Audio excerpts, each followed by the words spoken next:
but somebody had said, "Oh, I'm going to New Japan soon," because he'd overheard the conversation of me and Liger at 20. Give me your information, and I'll take it for you. So me not knowing any better at 20, I gave this person which was all it was in those days, was an 8x10 black and white photo with your resume. I gave it to them. A few years later, I never heard anything from New Japan from then onwards. A few years later, I happened to be in Brian Dixon's other car. Brian Dixon had two cars, one a 4-seater Citroen and one a 7-seater Citroen. And Frank Cullen, Chick Cullen, who was always very helpful to me, I've mentioned him before on this show.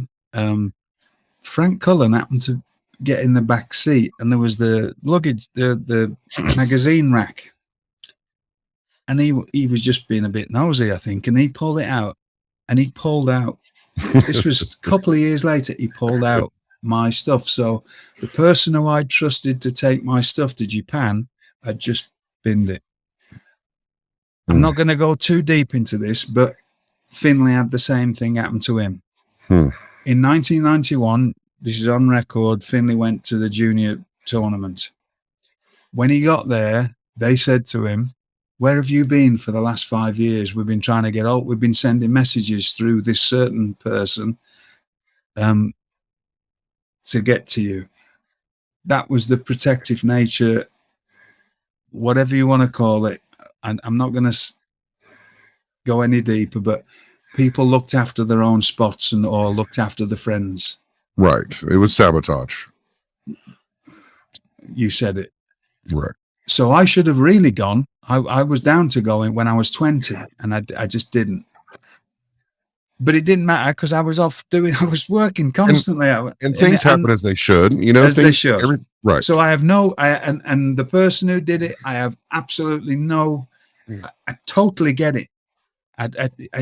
I wouldn't do it. It's one of those things, right. We've done this, but if you've got to look after your spot and you've got a 20-year-old, if you're of a certain age and then there's a 20-year-old coming along that may take your spot,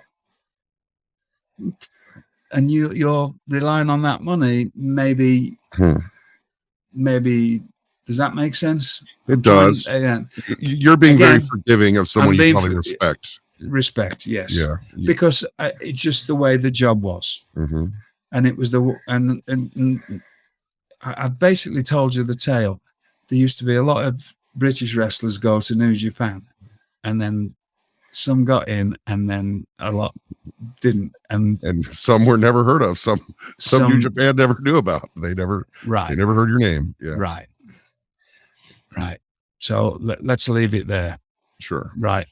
So the first time you went to New Japan was when I was in America. Right? So let's skip forward now. So you can see where my roots lie with New Japan.